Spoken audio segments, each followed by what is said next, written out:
ลุ่มตาลิบันร่ำรวยขนาดไหนระบบเศรษฐกิจและรายได้ของกลุ่มนี้มาจากไหนตลอดสัปดาห์ที่ผ่านมานะครับเรื่องราวของตาลิบันดูจะครองพื้นที่สื่อนับจากวันที่สามารถยึดกรุงคาบูเมืองหลวงของอัฟกานิสถานได้สำเร็จนะครับซึ่งแน่นอนว่าทุกคนเคยได้ยินชื่อของกลุ่มติดอาวุธที่เคยเป็นอดีตรัฐบาลของอัฟกานิสถานในช่วงก่อนปี 2001 ที่ถูกค้นล้มโดยกองทัพสหรัฐเนื่องจากเชื่อว่าตาลิบันมีส่วนเกี่ยวข้องกับกลุ่มก่อการร้ายอันเรื่องชื่ออย่างอัลกออิดะที่เป็นผู้ก่อวินาศกรรมเมื่อวันที่ 11 กันยายน 2544 นะครับและจากการเป็นรัฐบาลกลายสภาพสู่การเป็นกองกำลังติดอาวุธยาวนานถึง 20 ปีแล้วก็มีความพยายามที่จะต่อสู้กับกองทัพสหรัฐและชาติพันธมิตรมาอย่างต่อเนื่องและไม่เคยพ่ายแพ้อย่างราบคาบสักครั้งแม้จะสูญเสียกองทัพและก็อาวุธยุทโธปกรณ์มากมายมหาศาลก็ตามหลายคนคิดว่าการเป็นกองกำลังนอกกฎหมายที่อยู่ในพื้นที่แสนทุรกันดารอาจจะไม่ได้มีความมั่งคั่งร่ำรวยอะไรแต่ไม่ใช่กับกลุ่มตาลิบันครับซึ่งเป็นหนึ่งในกองกำลังติดอาวุธที่เรียกได้ว่าร่ำรวยที่สุดกลุ่มหนึ่งของโลกตาลิบันร่ำรวยขนาดไหนกลุ่มตาลิบันนั้นซึ่งเป็นอดีตกลุ่มรัฐบาลของอัฟกานิสถานในช่วงปีพ.ศ. 2539 ถึง 2544 โดยมีนโยบายการปกครองที่บังคับใช้กฎหมายชารีอะห์ซึ่งเป็นกฎหมายตามหลักศาสนาอิสลามอย่างเข้มงวดนะครับแต่พอจากหลังถูกล้มอำนาจตาลิบันไม่ได้สิ้นไร้ไม้ตอกหรือมีความลำบากข้นแค้นใดๆแต่ยังมีกระแสเงินสดต่างๆเข้ามามากมายหลากหลายช่องทางซึ่งส่วนใหญ่เป็นเงินจากธุรกิจสีเทาและสีดำข้อมูลจากสำนักข่าว BBC ที่ได้มีการสัมภาษณ์กลุ่มตาลิบันที่ระบุว่ากลุ่มนี้ใช้เครือข่ายการเงินและระบบภาษีซึ่งเทียบได้กับค่าคุ้มครองหรือค่าถ่ายซึ่งมีซับซ้อนอย่างมากเพื่อนำมาใช้จ่ายค่าปฏิบัติการของกลุ่มรายได้ประจำปีของกลุ่มตั้งแต่ปี 2554 เป็นต้นไปอยู่ที่ประมาณ400 ล้านเหรียญสหรัฐหรือที่ประมาณ 13,320 ล้านบาทครับแต่เชื่อนะฮะว่ารายได้รวมๆจริงๆอาจสูงกว่านี้อย่างมีนัยสำคัญในช่วงไม่กี่ปีที่ผ่านมาครับและอาจสูงมากกว่าถึง 1,500 ล้านดอลลาร์สหรัฐหรือประมาณ 49,950 ล้านบาทเลยทีเดียวครับกองทัพสหรัฐได้เริ่มใช้กลยุทธ์ใหม่ในการทิ้งระเบิดทำลายโรงงานผลิตยาเสพติดซึ่งนับว่าเป็นรายหลักที่มีสัดส่วนมากที่สุดถึง 26% จากรายได้ทั้งหมดของกลุ่มอย่างไรก็ตามนะครับรายได้ของตาลิบันนั้นไม่ได้มาจากการค้ายาเสพติดสำเร็จรูปเพียงอย่างเดียวองค์การสหประชาชาติรายงานว่าในปี 2555 การปลูกและการผลิตฝิ่นในอัฟกานิสถานก็เป็นแหล่งรายได้หลักของตาลิบันเช่นเดียวกันครับอัฟกานิสถานแหล่งปลูกฝิ่นรายใหญ่ที่สุดของโลกโดยมูลค่าเศรษฐกิจในแต่ละปีโดยประมาณ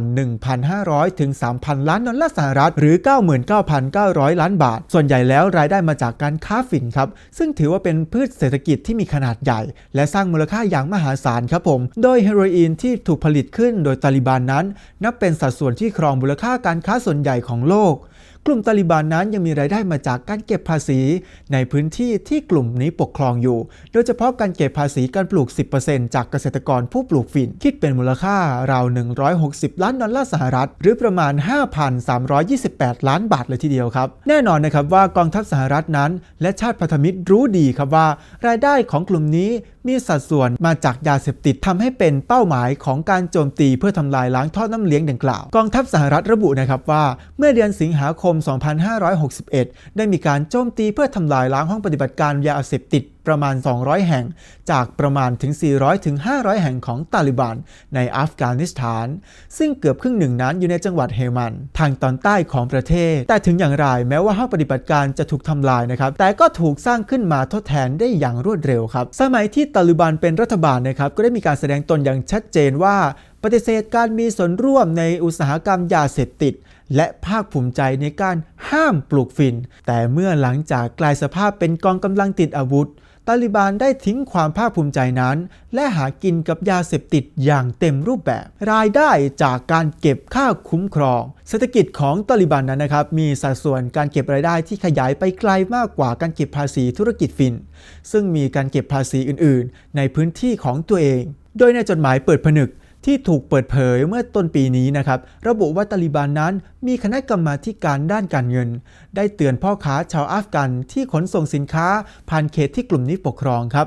ว่าจะต้องจ่ายภาษีเมื่อเดินทางผ่านพื้นที่คุ้มครองนอกจากนี้นะครับยังดึงรายได้ธุรกิจ โครงสร้างพื้นฐานต่างๆ เช่น ไฟฟ้า การให้บริการโทรคมนาคม และเครือข่ายโทรศัพท์มือถืออีกด้วยครับมีรายงานว่ากลุ่มตาลิบันมีรายได้มากกว่า$2 ล้านหรือประมาณ66 ล้านบาทต่อปีจากการเรียกเก็บเงินจากผู้ใช้ไฟฟ้าในส่วนต่างๆของประเทศนอกจากนี้ยังมีรายได้ที่เกิดจากการบุกยึดสถานที่สำคัญต่างๆ เช่น การยึดฐานทัพทหารก็จะมีการยึดอาวุธจำนวนมากรวมทั้งรถยนต์และก็ยานเกราะเพื่อใช้ในการกิจการของตนเองและส่วนหนึ่งก็จะถูกขายออกไปให้กับกลุ่มก่อการร้ายต่างๆที่อยู่ในเครือข่ายครับเหมืองแร่แหล่งรายได้ที่สำคัญไม่แพ้ยาเสพติดเพื่อนๆครับตาลิบันนั้นไม่ได้มีรายได้มาจากกลุ่มธุรกิจสีเทาเพียงอย่างเดียวเท่านั้นนะครับแต่ยังมีอีกรายได้หลักที่สร้างเม็ดเงินให้กับกลุ่มนี้อย่างมากมายมหาศาลเช่นเดียวกันครับก็คือการทำเหมืองแร่นั่นเองครับอัฟกานิสถานนั้นเป็นประเทศที่มีความอุดมสมบูรณ์ในเรื่องของแร่ธาตุสำคัญ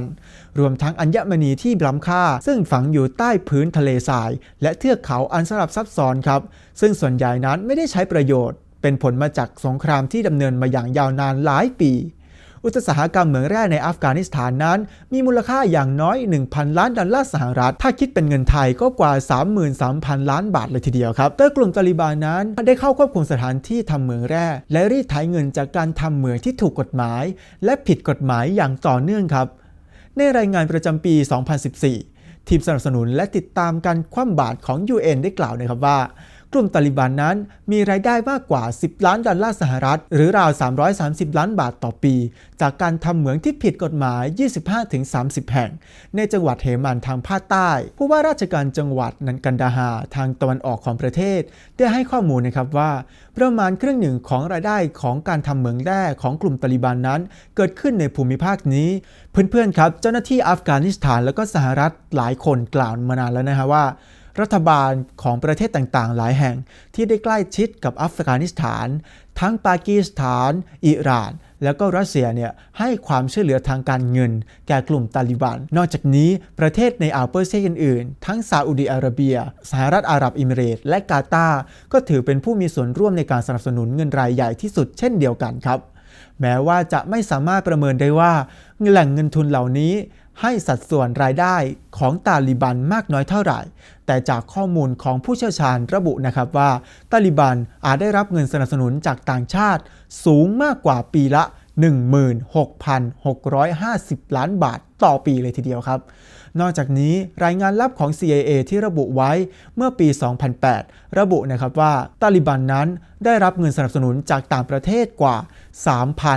3,529 ล้านบาทโดยเฉพาะจากประเทศรอบอ่าวเปอร์เซียซึ่งนี่ไม่ใช่เรื่องที่น่าแปลกใจเลยนะครับว่าทำไมกลุ่มตาลิบันนั้นถึงสามารถที่จะยืนหยัดและก็ต่อกรกับกองทัพสหรัฐและชาติพันธมิตรอย่างนาโต้ได้อย่างยาวนานและไม่เคยอ่อนแอลงเลยเพราะตาลิบันนั้นมีระบบเศรษฐกิจและหารายได้ที่แข็งแกร่งและเป็นกลุ่มติดอาวุธที่ร่ำรวยที่สุดของโลกนะครับเพื่อนๆสามารถกลับมารับชมคลิปใหม่ๆนะครับได้ที่ช่อง YouTube ฟังแฟร์และก็ที่ Spotify ฟังแฟร์นะครับ